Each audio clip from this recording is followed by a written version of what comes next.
une auto-école. On est dans une salle de classe de l'école de Nyayela, dans le cercle de Yélimane.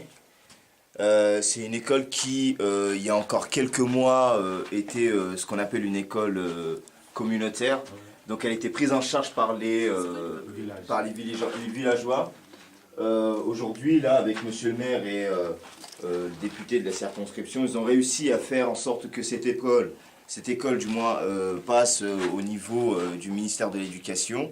Et voilà, hein, comme vous le voyez, ben, il y a vraiment plein de choses à faire parce que là, les tables, les murs en terre d'argile. En terre d'argile. Donc voilà. Les filles, vous pensez quoi de cette salle de classe, de cette école plutôt? C'est dur, hein. C'est dur à voir. Faut que tu viennes Surtout avec la chaleur qu'il y a dehors. Même la poussière, regarde, la pleine poussière. Et dans des conditions vraiment, dans le minimum du minimum.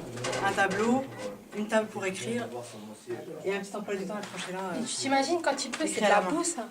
On commence le chantier avec les filles et c'est une expérience inhumaine. C'est incroyable ce qu'on vit ici. Depuis notre arrivée, on a eu un accueil extraordinaire. Les villageois ils sont super chaleureux et accueillants. Et là aujourd'hui, on va commencer à construire l'école en fait pour les enfants. On a eu une petite réunion avec tous les responsables de la commune de Sunpu. Ils nous ont un peu expliqué leurs problèmes et leurs priorités par rapport à l'école. Et là aujourd'hui, comme vous pouvez le voir, les filles elles commencent à travailler le chantier et on va commencer à faire les toilettes et la cantine. Donc voilà, et les filles elles sont super motivées, elles sont super contentes d'être là. Moi je suis contente aussi, je suis fière d'être là et de représenter la ville de Goussainville et leur apporter un peu de soutien. Donc voilà, j'espère qu'on finira le chantier avant de partir. Voilà.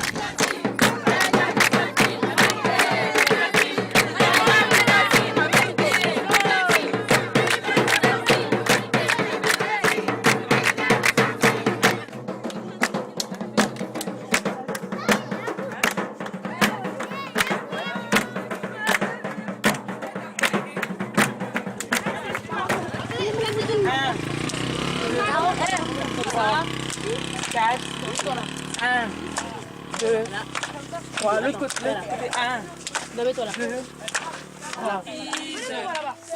Semez, disez. Trempez-la dans l'eau, Trempez-la dans l'eau, trempez-la dans l'huile, trempez-la dans l'huile. ça fera un escargot tout chaud. Ça fera un escargot tout chaud. Voilà.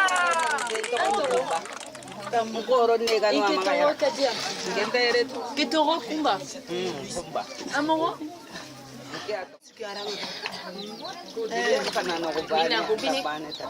Kala kana utumina kubine. Oro kana tu Ah, pomper. Tu devais sous-pomper. Traduit en français, non? Ah, d'accord. Bah, ils ont dit pour aller chercher l'eau, et ben, ils vont chercher dans une sorte de robinet, c'est comme une pompe. Ils pompent et c'est comme ça qu'ils prennent l'eau. Chaque jour, quand ils vont, ils font la queue pour prendre de l'eau. C'est chaud.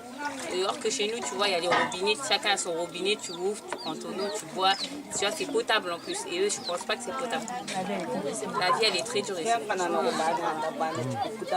Mais malgré ça, franchement, et ils sont de plus, accueillants, ils ont chaleureux, souriants, ils se plaignent pas, malgré toutes leurs difficultés qu'ils ont pour pouvoir vivre. Quoi. Voilà comment ils cuisinent, tout ça. Dans une galère. En plus de cette chaleur, après, on allume le feu comme ça. Ça leur fait encore plus de chaleur, franchement, c'est compliqué.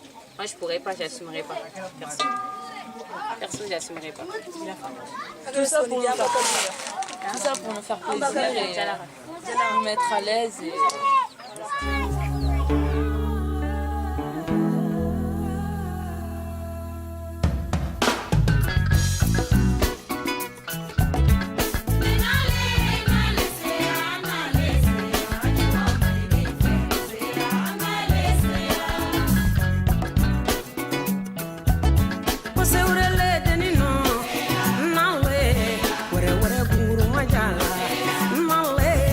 Mana mana le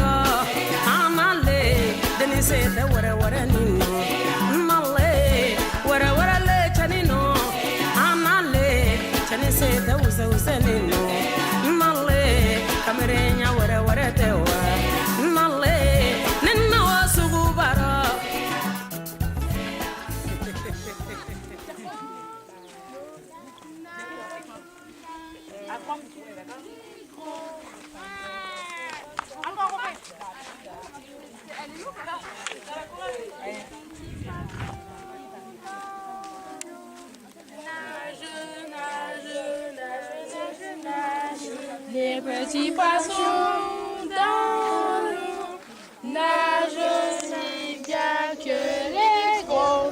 Voilà. Allez, maintenant c'est à vous. Allez, chantez. Paco. Les poissons dans l'eau. Les petits poissons dans l'eau.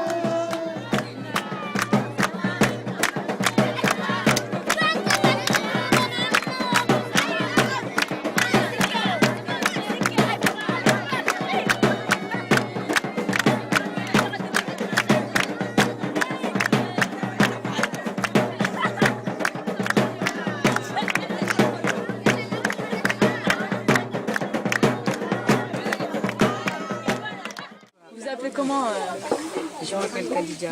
Khadija, comment Khadija Khadija. Vous venez d'où Khadija? Bon, je suis venue de Caille, mais pour le moment, je suis là. Vous faites quoi dans la vie? Vous travaillez? Je suis institutrice à Takaba. D'accord. Et ça fait combien de temps que vous êtes là ici? Moi, à peu près, je suis à 8 ans. Et c'est comment, ça marche comment ici, la vie quotidienne? Bon, Ça se passe comment? La vie pour nous, c'est pas facile ici. Parce que pour préparer, c'est un tas de problèmes. Pour aller au champ, pour chercher des bois. Et puis à l'école aussi, c'est pas facile pour les enfants. Parce que c'est à l'école seulement qu'on parle français. À la maison, les enfants parlent que les Sarakoulés. Pour à l'école, pour nous, c'est pas facile. Mais on va faire nommer avec les enfants. Et puis, ici, bon, vraiment, c'est pas facile, quoi. Et ça va, vous en sortez quand même un peu, malgré que c'est pas facile. Ah ouais, on fait notre mieux quand même avec les enfants. On se débrouille et puis on comprend. Vous entraidez entre vous, en fait. Oui, oui. Et j'ai constaté que la vie de femme ici c'est dur, vous avez beaucoup de choses à faire, aller chercher l'eau, préparer à manger. Et vous arrivez à gérer les deux avec le travail et votre vie de famille? Oui, même si même si on ne peut pas, on va accepter. Parce que l'endroit que tu as tes enfants et ton mari, même si c'est difficile, tu vas te débrouiller ici pour trouver de l'eau. Comme vous avez dit, c'est difficile. Mais on n'a pas le choix.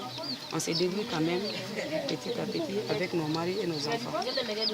Et pour vous, pour améliorer les choses, il faudrait quoi en fait? Qu'est-ce qu'il faudrait Comment ça? pour améliorer la vie quotidienne les priorités quoi? Les priorités pour nous, c'est les enfants à l'école. Parce que comme vous avez amené du ciment, parce qu'à l'école, ce qui nous préoccupe beaucoup aujourd'hui, parce qu'à l'école, sans la toilette, c'est un peu difficile. Comme vous avez amené des ciments pour faire des toilettes, ça vraiment, ça nous a été beaucoup. Vraiment, on est très contents de cela, quoi. Et vous avez combien d'élèves en tout dans l'école?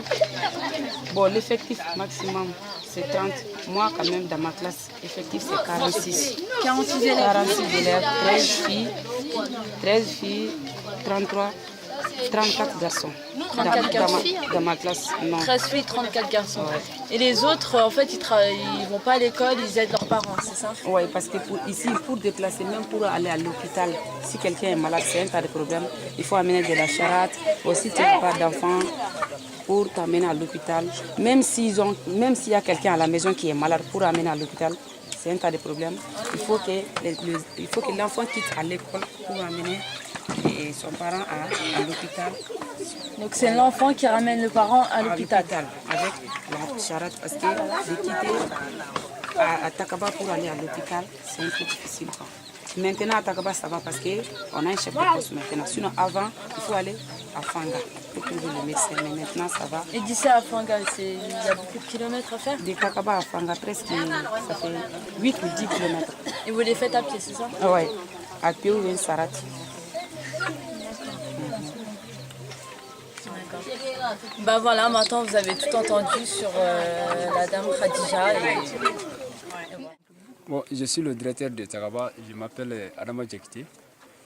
Donc vraiment nous sommes très contents de la collaboration avec votre commune. Parce que vous venez de nous enlever une grosse épine dans le pied. Notre école existe il y a plus de 10 ans maintenant. Une école où il n'y a pas de cours. Une école où il n'y a pas de toilettes. et des enfants, à peu près plus de 200 enfants où il n'y a pas de toilettes. Donc les différents maires qui ont passé dans notre commune ont tous fait pour faire clôturer notre école ou bien construire des toilettes. Mais en vain, avec le problème de financement, on n'a pas eu de problème, on n'a pas pu résoudre ces problèmes-là. Donc ça c'est comme un don du ciel qui nous est tombé là-dessus. Vraiment, c'est inattendu. On ne s'attendait pas à ça. Nous sommes très ravis vraiment de votre présence ici. Vraiment, nous aimerions que ça soit continuel et que dans l'avenir, que cela apporte des fruits. Vous avez fait pour des enfants qui sont vos enfants comme nous. Donc que ces enfants-là vraiment progressent et que ces enfants-là aussi fassent des contributions au village et que le village aussi se développe mieux qu'auparavant qu'aujourd'hui. Donc vraiment nous sommes très ravis. Tout le personnel de l'enseignement de la commune de Sompou, où il y a 3 écoles, donc, et tous les 3 directeurs, nous sommes là, vraiment nous sommes ravis de votre visite. Peut-être ça c'est le début, que ça soit le début du commencement vraiment d'une collaboration meilleure. Je vous remercie. Depuis que je suis arrivée ici, j'ai appris à relativiser beaucoup de choses. Les gens ici, ils n'ont rien par rapport à l'Europe. Et nous, on passe notre temps à se plaindre alors que le peu qu'ils ont, ils partagent et ils n'ont pas l'air de se plaindre. Ils sont contents. Le peu leur suffit alors que nous, toute l'année, on est là à parler pour rien, à se plaindre. Mais qu'est-ce que tu vas dire à tes amis en revenant à Paris, à Goussainville? Que franchement, qu'ils n'ont pas de quoi de se plaindre, que franchement ici ça m'a changé. Hein. Et surtout, il faut remercier la ville de Goussainville. Hein. On remercie Demba Sokona et Issa Bagayoko. Toute la mairie a contribué à ce séjour. Et toute la mairie, bien sûr. Tous ceux qui ont donné des subventions pour ce séjour, tout ça. Et donc voilà. On remercie tout le monde.